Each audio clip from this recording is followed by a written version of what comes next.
ऐसा क्या है जो बांकीपुर सीट इतना चर्चा में बना रहा? आखिर क्या है पूरा मामला? पाकिस्तान से जो खुद भीख के पैसों पे पल रहा है। इसीलिए मैंने पहले भी बोला था, इसके लिए सोशल मीडिया के अलग अलग प्लेटफॉर्म से मुझे गाली भी मिली थी। तो ऐसे बच्चों को पालने से अच्छा है कि तुम कुत्ता पालो। इन बच्चों को हमारा फुल सपोर्ट है। जिसने तुम्हारी जान बचाई उनके साथ ही तुमने मारपीट की। समझ आया? नहीं मतलब इनकी तो। लेकिन क्या बोल रहे हैं? छोड़ो भाई, कुछ बोलूंगा भी तो विवाद हो जाएगा। क्या चूतियापा है। जय हिंद दोस्तों, इस हफ्ते बहुत कुछ हुआ है जिसमें इमोशन है, ड्रामा है, ट्रेजेडी है और कॉमेडी भी। तो ये वीडियो एंड तक जरूर देखना। लास्ट के 2 खबर तुम्हारे होश उड़ा देंगे। क्या पता तुम्हें नेटफ्लिक्स का एक्सपीरियंस मिल जाए। चल झूठा। हाल ही में 3 जगह बाइपोल इलेक्शन हुए हैं। गुजरात के मंजलपुर में बीजेपी जीती, मध्य प्रदेश से दांतिया में कांग्रेस और बिहार के बांकीपुर से जन स्वराज पार्टी ने जीत हासिल की। पिछले विधानसभा इलेक्शन में जन स्वराज पार्टी ने बढ़ चढ़ कर प्रचार किया था, लेकिन एक भी सीट जीत नहीं पाई थी। ऐसा क्या है जो बांकीपुर सीट इतना चर्चा में बना रहा? बोलो बोलो, टेल। इसका कारण है बीजेपी प्रमुख नितिन नवीन, जो कि पिछले 5 टर्म से लगातार बांकीपुर सीट से चुनाव जीतते आ रहे थे। इस सीट को बीजेपी का किला माना जा रहा था, जिसको प्रशांत किशोर ने भेद दिया। इस सीट से बीजेपी की तरफ से नीरज कुमार सिन्हा और आरजेडी की तरफ से रेखा कुमारी ने बाइपोल इलेक्शन में हिस्सा लिया। बीजेपी को 44,827 वोट मिले और वहीं आरजेडी को 14,273। प्रशांत किशोर ने 64,151 वोट के साथ जन स्वराज पार्टी का बिहार में खाता खोल दिया। प्रशांत जी, आपसे बांकीपुर के युवा की उम्मीदें जुड़ी हैं। काया पलट करना अब आपकी जिम्मेदारी है। यही मौका है कि आप एक एग्जाम्पल सेट करें और बिहारी लोगों के लिए एक नए ऑप्शन बन के उभरे, ना कि केजरीवाल जी की तरह हर चीज में कंप्लेन करते रहे। केजरीवाल भड़वा है। Jharkhand public service commission JPSC, Jharkhand staff selection commission combined graduate level JSSC CGL और दूसरे कॉम्पिटिटिव एग्जाम्स में हुई गड़बड़ी के कारण बहुत सारे job aspirants Jaipal Singh Munda stadium में 29 जुलाई से धरने पर बैठे हैं। जब सीजेपी फाउंडर से पूछा गया कि झारखंड में हो रहे प्रोटेस्ट को क्या आप सपोर्ट करेंगे, इस पे अभिजीत दीपके का कहना है कि हम लोग झारखंड जरूर जाएंगे, उनके साथ खड़े रहेंगे और उनके हर डिमांड को सपोर्ट करेंगे। 29 जुलाई से प्रोटेस्ट चल रहा है, लेकिन सीजेपी अभी तक नहीं पहुंची है, चाहे वो झारखंड हो या पंजाब। लगता है ट्रेन में वेटिंग ज्यादा है, टिकट नहीं मिल रहा होगा। प्रोटेस्ट से आ रही वीडियो में ये देखा गया कि जो बच्चे प्रोटेस्ट कर रहे हैं उन्हें बिस्किट खा के गुजारा करना पड़ रहा है। ये वीडियो देखो। यहाँ कौन देगा, क्या देगा सर? ये दिल्ली ने है कि फॉरेन फंडिंग हो रहा है, सबको जोमेटो से कोई भी कहीं से खाने का आ रहा दे रहा। ये झारखंड से कोई कुछ नहीं देगा। यहाँ स्टूडेंट खुद के लिए लड़ रहा है। तो सुबह से खाली बिस्किट खा रहे हो? खाली बिस्किट खा रहे, घर से चना लाए वही खा रहे। लेकिन सीजेपी वालों को बिरयानी से कम कुछ थोड़ा ही पसंद है।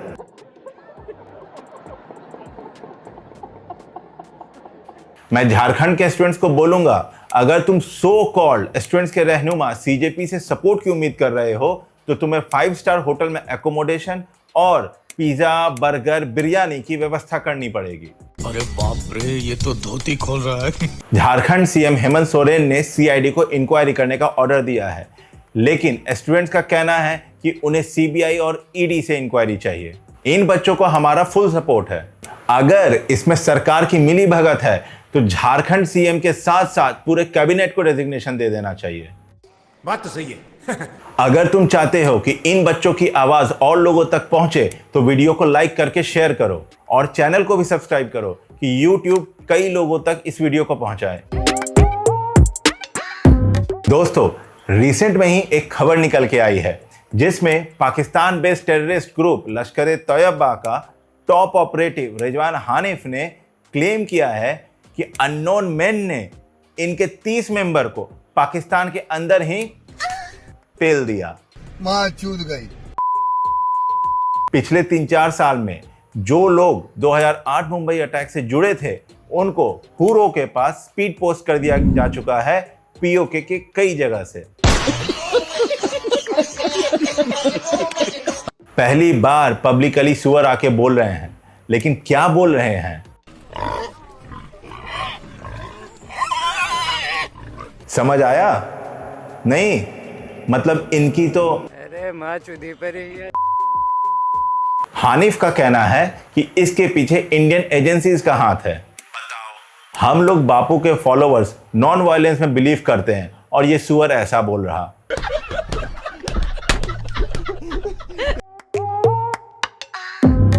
वर्ल्ड प्रेस फ्रीडम इंडेक्स 2026 के हिसाब से पाकिस्तान 153वें स्थान पे और भारत 197वें स्थान पे आता है। पहली बात तो हमें वेस्ट की वैलिडेशन की कोई जरूरत नहीं है।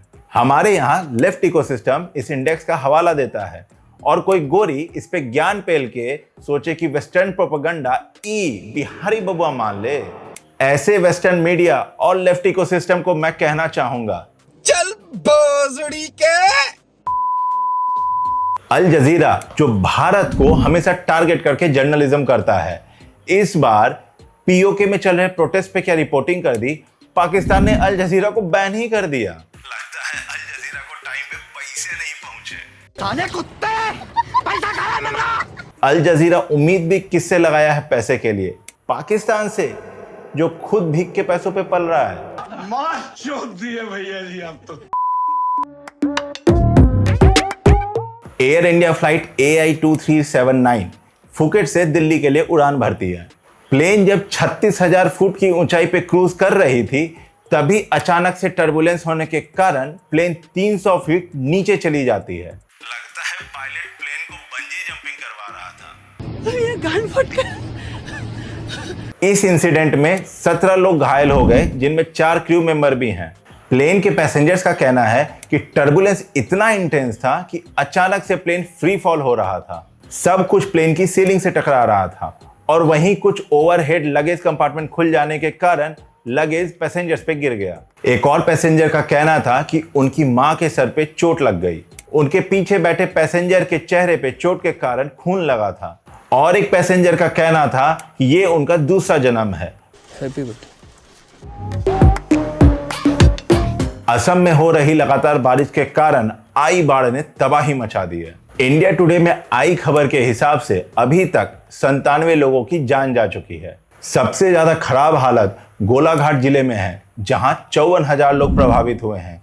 वहीं शिव सागर में 49,000 और जोरहाट में 27,000। अभी तक असम में 14 से 15 जिले बाढ़ के कारण प्रभावित हुए हैं। Central health minister JP Nadda ji ने बुधवार को असम का दौरा किया, जहां पे वो ट्रैक्टर से रिलीफ कैंप पहुंचे। इस बाढ़ से हुए नुकसान का भी जायजा लिया। नड्डा जी ने यह भी कहा कि सेंटर और पीएम नरेंद्र मोदी के बिहाफ पे असम को फुल सपोर्ट दिया जा रहा है। असम की जनता को किसी तरह की शॉर्टेज नहीं होगी। मैं असम की जनता से कहना चाहूंगा कि पूरा देश आपके साथ खड़ा है। कई सोशल मीडिया इन्फ्लुएंसर्स ने भी अपनी तरफ से सहयोग किया है। अगर आप असम के भाई बहन को सपोर्ट करना चाहते हैं तो आप भी डोनेट कर सकते हैं। ये रहा डिटेल्स असम गवर्नमेंट का official Assam flood relief fund का। आपको भी अच्छा लगेगा कि आपका पैसा किसी मजबूर के काम आएगा। शाबाश बेटा, बहुत बढ़िया। एक पिटिशनर ने सुप्रीम कोर्ट को वार्न किया कि जेनजी प्रोटेस्टर से क्रिमिनल केस वापस लिया गया तो भविष्य में इस तरह का दंगा फसाद होता है तो उसके लिए ये केस एक खतरनाक एग्जाम्पल सेट करेगा।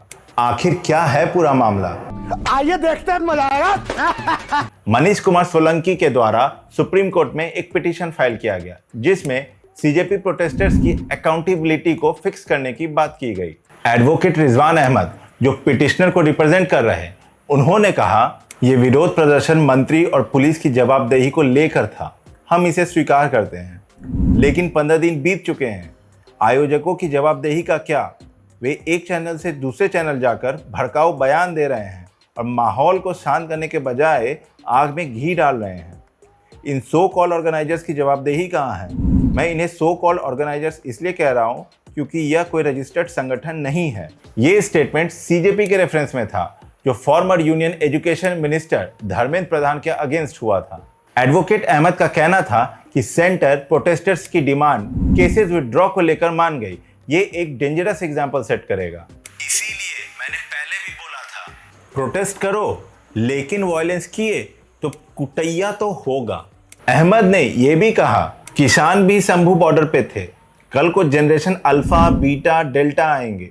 शंभू बॉर्डर पे जो लोग हैं, अगर वो ट्रैक्टर लेके पार्लियामेंट आ जाए तो, और इनमें से 500 लोग भी पार्लियामेंट के अंदर चले गए देसी कट्टे या बॉम्ब के साथ, तो अगर तुम्हें याद है तो मैंने मेरी वीडियो में 2 हफ्ते पहले ये मुद्दा उठाया था। जनता याद रखो, अगर पुलिस एक्ट नहीं करेगी तो याद है ना तुम्हें वो किसान प्रोटेस्ट के नाम पे जो खालिस्तानी प्रोपेगेंडा चला था। ऐसे ही उग्रवादी लोग जाके लाल किले पे खालिस्तानी झंडा लहराए थे। इसके लिए सोशल मीडिया के अलग अलग प्लेटफॉर्म से मुझे गाली भी मिली थी। अहमद ने कोर्ट को यह भी सजेस्ट किया, जो दंगा करते हैं और स्टोन पेल्टिंग करते हैं उन पे एक्शन लेना है, लेकिन जो भी माइनर एब्यूसिव स्लोगन करते पाए जाएं उनसे कम्युनिटी सर्विस करवाया जाए। अगर कोई इंडिविजुअल माइनर है तो उसके पेरेंट्स की जिम्मेदारी बनती है कि अपने बच्चे का ध्यान रखें। अगर आप इन भटकते बच्चों को 2 थप्पड़ लगा के सही रास्ते ला सकते हो तो वो करो। झारखंड के बच्चों से सीखो, बिना कोई गाली गलौज, बिना कोई तोड़फोड़ के प्रोटेस्ट कर रहे हैं। कहाँ से हो भाई? झारखंड से हो? झाट कोई जान रहा है, समझे? मंगलवार को पंजाब पुलिस ने 2 ISI cross border terror module का भंडाफोड़ किया और 9 आरोपी, जिसमें से 4 जुवेनाइल्स हैं, 3 illegal pistol, 4 petrol bottle bombs और 9 जिंदा कारतूस के साथ पकड़े गए। शुरुआती जांच के हिसाब से फॉरेन बेस्ड ISI हैंडलर्स ने लोकल यूथ को रिक्रूट किया था आतंकवादी गतिविधि करने के लिए, जिसमें स्टूडेंट प्रोटेस्ट के दौरान जंतर मंतर पे अटैक करना भी शामिल था। जो पहला मॉड्यूल राजसांसी एरिया से पकड़ा गया उसमें सुखमान सिंह और इसके 3 सहयोगी पकड़े गए। जो 3 सहयोगी थे वो माइनर्स थे। पुलिस के हिसाब से सुखमान ने कन्फेस किया है कि वो पाकिस्तानी आतंकवादी और गैंगस्टर सजाद भट्टी के कांटेक्ट में था, जिसके ऑर्डर पे सुखमान अपने एसोसिएट्स के साथ दिल्ली CJP प्रोटेस्ट में अटैक करने गया था, लेकिन हैवी सिक्योरिटी होने के कारण प्लान एग्जीक्यूट नहीं कर पाया और वो पंजाब वापस आ गया। CJP वालों, तुम्हारी जान दिल्ली पुलिस और पैरामिलिट्री फोर्सेस के कारण बची है। जिसने तुम्हारी जान बचाई उनके साथ ही तुमने मारपीट की।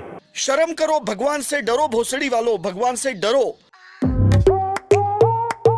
मुझे लगता है आज की जनरेशन ये भूल गई है कि परिवार के साथ जो जीने का सुकून मिलता है वो तुम्हें मंदिर में जाके भगवान के सामने भी नहीं मिलेगा। पैसा कितना भी कमा लो, अगर तुम्हारा परिवार से जुड़ाव और फैमिली बॉन्ड की समझ नहीं है तो ऐसे बच्चों को पालने से अच्छा है कि तुम कुत्ता पालो। क्यों? तो क्या हुई? सोनीपत हरियाणा से एक ऐसा ही शर्मसार करने वाला केस निकल कर आया। शिवचरण महाराष्ट्र में सक्सेसफुल कपड़ों के व्यापारी थे। 18 महीने पहले अपनी बीवी मीना गुप्ता जी के साथ वो सोनीपत के केयर होम में शिफ्ट हो गए। कुछ समय बाद मीना जी का देहांत हो गया, जिसके बाद शिवचरण अकेले रहने लगे। शिवचरण और मीना जी का कोई बेटा नहीं था, सिर्फ 3 बेटियां थीं, जिनके ऊपर शिवचरण ने अपनी पूरी जिंदगी की कमाई लगा दी उनकी पढ़ाई और उनके करियर को बनाने में। भगवान की कृपा से इनकी 2 बेटियां सरकारी शिक्षिका बन गई। सबसे बड़ी बेटी अनीता जो नेपाल में सेटल्ड है, वहीं दूसरी बेटी निशा जो आजमगढ़ यूपी में रहती है, और तीसरी बेटी प्रिया जो मुंबई में रहती है। शिवचरण जी एक मोबाइल रखते थे जिससे वो अपने बच्चों के कांटेक्ट में रहते थे, लेकिन जैसे ही इनकी तबीयत खराब रहने लगी, बेटियों से फोन कॉल आना भी कम हो गया। ऐसा कहना है केयर होम के मैनेजर आनंद का। शिवचरण जी की तबीयत खराब रहने लगी थी। तीनों बेटियों से रिक्वेस्ट किया गया कि वो आके अपने पिता से मिल ले, लेकिन हर बार इन तीनों ने कोई ना कोई बहाना बनाया नहीं आने का। सांप को पाल रहा था। अंततः शिवचरण जी एक देर रात चल बसे। केयर होम के स्टाफ ने जब इनकी बेटियों को इन्फॉर्म किया और लास्ट राइट्स में आने को कहा तो टाइम नहीं है का बहाना बना के इनकी बेटियों ने आने से ही मना कर दिया। कौन है ये लोग? कहां से आते हैं? बड़ी बेटी अनीता ने केयर होम को लास्ट राइट्स के लिए 5100 रुपए ऑनलाइन ट्रांसफर किए। पहले तो बेटियों ने शिवचरण जी की अस्थियों को रखने को कहा, लेकिन कुछ दिन बाद केयर होम स्टाफ को ही गंगा में बहाने के लिए कह दिया। असंभव, असंभव, असंभव। बेटियों ने केयर होम मैनेजर को वीडियो कॉल करके लास्ट राइट्स देखा। इस कॉल के दौरान बेटियों को क्या बोलते सुना गया, ध्यान से सुनो। हो गया ठीक से सारा काम, आप मुझे वीडियो भेज देना एक बार। और कितना टाइम लगेगा? क्या बोलूं मैं इस पे, क्या बोलूं क्या अब मैं इस पे? छोड़ो भाई, कुछ बोलूंगा भी तो विवाद हो जाएगा। अगर एक इंसान 22 साल के लिए जेल में रहे उस क्राइम के लिए जो उसने किया ही ना हो तो? अरे कहना क्या चाहते हो? बात यह है कि 2004 में ओडिशा के कोरापुट में 3 महिला कमला, सोनबरी और रत्ना का मर्डर कर दिया जाता है, जिसमें पुलिस संदेह के आधार पर एक आदमी को अरेस्ट करती है, 3rd डिग्री टॉर्चर देती है, कन्फेशन लिखवाती है और फिर सजा दिलवाती है। यहां तक सब सही लगा? अगर हाँ तो आगे की घटना सुनो। इस मर्डर केस में एक ही आई विटनेस था जिसने अपनी टेस्टिमनी में अर्जुन जानी, जिसको पुलिस ने गिरफ्तार किया था, उसको आइडेंटिफाई किया और बताया कि इसने करीबन 1 बजे रात को रत्नक की हत्या की है। विटनेस ने यह भी बोला कि बाकी 2 औरतों की बॉडी उसने नहीं देखी थी। विटनेस ने इसकी बात कई लोगों से अलग अलग समय पे की, लेकिन हर बार कहानी कुछ अलग होती थी। जब ट्रायल कोर्ट के द्वारा जानी को कन्विक्ट किया गया था तो उसने हाई कोर्ट में अपील की। हमारे देश में जुडिशियरी की क्या हाल है, अब आगे देखो। जानी के केस का नंबर हाई कोर्ट में 3197 दिन बाद आया, जिसको कोर्ट ने बिना सुने ही डिसमिस कर दिया। तब तक जानी को जेल में 12 साल बीत चुके थे। मजाक है क्या? फिर इसने सुप्रीम कोर्ट में अपील की, जहां पे इसके केस का नंबर 3703 दिन बाद आया। सुप्रीम कोर्ट ने इस केस पे सुनवाई की और बताया कि इन्वेस्टिगेशन में बहुत सारे फ्लॉज हैं। पुलिस कहती है आपकी सेवा में तत्पर हाजिर। अगर सेवा ऐसी है तो रहने दो फिर। सुप्रीम कोर्ट ने यह भी बोला कि जानी को 3rd डिग्री टॉर्चर देके कन्फेशन लिखवाया गया, जो कि लीगली गलत है। इस केस में विटनेस के लगातार बदलते बयान और पुलिस इन्वेस्टिगेशन में हुई लापरवाही के कारण सुप्रीम कोर्ट ने फाइनली जानी को 22 साल बाद रिहा किया। इसकी पूरी जवानी इस लापरवाह सिस्टम ने बर्बाद कर दिया। क्या चूतियापा है। दोस्तों, ये थी आज की 10 प्रमुख खबरें। आशा करता हूं कि आपको अच्छा लगा होगा।